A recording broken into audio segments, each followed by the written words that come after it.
ಇದನ್ನು ಹೇಳೋದಕ್ಕೆ. ಆಸಿಮ್ ಮುನೀರ್ ಪಾಕಿಸ್ತಾನ ಸೇನೆಯ ಸರ್ವಾಧ್ಯಕ್ಷ general Asim Munir, field marshal Asim Munir ಅವ್ರ ಆಫೀಸ್ನಿಂದ ಮೊನ್ನೆ ಫಾಸ್ಟಾಗಿ ಹೇಳ್ಬಿಡ್ತೀನಿ, ಶಿಯಾ ಧರ್ಮಗುರುಗಳಿಗೆ ಒಂದು ಫೋನ್ ಹೋಗಿದೆ. ಇಫ್ತಿಯಾರ್ ಕೂಟ ಆಯೋಜನೆ ಮಾಡ್ತಾ ಇದ್ದಾರೆ, ಆಸಿಮ್ ಮುನೀರ್ ಅವರು ಬರಬೇಕು ರಾವಲ್ಪಿಂಡಿ ಆಫೀಸ್ಗೆ ಅಂತ. ಎಲ್ಲರೂ ಹೋಗಿದ್ದಾರೆ, ಶಿಯಾ ಧರ್ಮಗುರುಗಳು ಹೋಗಿದ್ದಾರೆ. 4 ಕೋಟಿ ಶಿಯಾಗಳಿದ್ದಾರೆ ಪಾಕಿಸ್ತಾನದಲ್ಲಿ. ಅವ್ರನ್ನ ಕೂಡಿಸ್ಕೊಂಡು ಏನೋ ಮಿಲಿಟ್ರಿ ಚೀಫು ನಮಗೆ ಇಫ್ತಿಯಾರಿಗೆ ಕರೆದಿದ್ದಾರೆ ಅಂತ ಹೋದರೆ ಮನಸ್ಸಿಗೆ ಬಂದಿದ್ದೇ ಮಾತಾಡಿದ್ದಂತೆ ಆಸಿಮ್ ಮುನೀರ್. ಏನು ಹೇಳಿದ್ದು? ಅಮೇರಿಕಾ ಇರಾನ್ ಮೇಲೆ ದಾಳಿ ಮಾಡಿದ್ರೆ ನೀವು ಪಾಕಿಸ್ತಾನದಲ್ಲಿ ಪ್ರತಿಭಟನೆ ಮಾಡ್ತೀರಾ, ಇಸ್ರೇಲ್ ಇರಾನ್ ಮೇಲೆ ದಾಳಿ ಮಾಡಿದ್ರೆ ನೀವು ಪಾಕಿಸ್ತಾನದಲ್ಲಿ ಪ್ರತಿಭಟನೆ ಮಾಡ್ತೀರಾ? ಅಷ್ಟು ಪ್ರೀತಿ ಇದೆಯಾ ನಿಮಗೆ ಇರಾನ್ ಮೇಲೆ?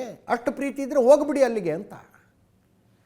ಲಿಟ್ರಲಿ ಈ ಮಾತನ್ನು ಆಸಿಮ್ ಮುನೀರ್ ತನ್ನದೇ ದೇಶದ ಶಿಯಾ ಧರ್ಮಗುರುಗಳಿಗೆ ಹೇಳಿದ್ದು, ಹೋಗ್ಬಿಡಿ ನೀವು ಇರಾನ್ಗೆ ಅಂತ. ಇಲ್ಲಿ ಆ ಥರದ ಹೇಳಿಕೆ ಕೊಡುವವರನ್ನು ಫ್ರಿಂಜ್ ಎಲಿಮೆಂಟ್ಸು ಅಂತ ಕರಿತೀವಿ ನಾವು ಭಾರತದಲ್ಲಿ. ಕೋಮುವಾದಿಗಳು ಅಂತ ಅನ್ನಿಸ್ಕೋತಾರೆ ಅವರು. ಹಂಗೆ ಯಾರು ಪಾಕಿಸ್ತಾನಕ್ಕೆ ಹೋಗ್ಬಿಡಿ ಅಂತ ಯಾರಿಗಾದ್ರೂ ಹೇಳಿದ್ರೆ, ಅಲ್ಲಿ ಕೂತ್ಕೊಂಡು ಇರಾನ್ಗೆ ಹೋಗ್ಬಿಡಿ ಅಂತ ಒಂದು ಆ ದೇಶದ ಮಿಲಿಟ್ರಿಯ ಸುಪ್ರೀಂ ಲೀಡರ್ ಹೇಳ್ತಾ ಇರೋದು. ಹೊರಗೆ ಬಂದ ನಂತರ ಆ ಧರ್ಮಗುರುಗಳು ಬಹಿರಂಗವಾಗಿ ಮಾತಾಡ್ತಿದ್ದಾರೆ. ಹಿಂಗಂದ್ಬಿಟ್ರು ಆಸಿಮ್ ಮುನೀರು ಅಂತ.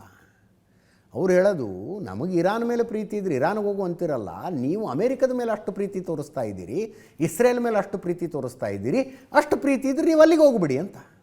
ಕೇಳಿಸ್ಕೊಳ್ಳಿ, ಇಂಥ ಮಾತು ಯಾಕೆ ಬರ್ತವೆ ಒಬ್ಬ ಸೇನಾ ಮುಖ್ಯಸ್ಥರಿಂದ? ಯಾಕೆಂದರೆ ಇತಿಹಾಸ ನೋಡಬೇಕು. ಪಾಕಿಸ್ತಾನದಲ್ಲಿ ಶಿಯಾ ಸುನ್ನಿ ಸಂಘರ್ಷಕ್ಕೆ ದೊಡ್ಡ ಇತಿಹಾಸ ಇದೆ.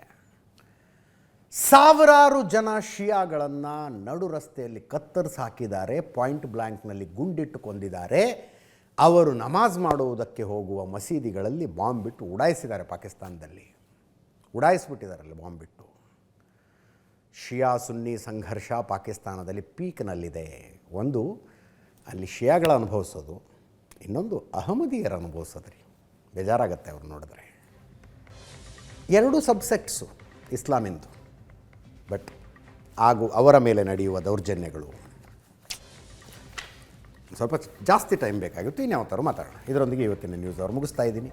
ನೇರ ದಿಟ್ಟ ನಿರಂತರ ಸುದ್ದಿಗಾಗಿ ನೋಡ್ತಾ ಇರಿ ಏಷ್ಯಾನೆಟ್ ಸುವರ್ಣ ನ್ಯೂಸ್.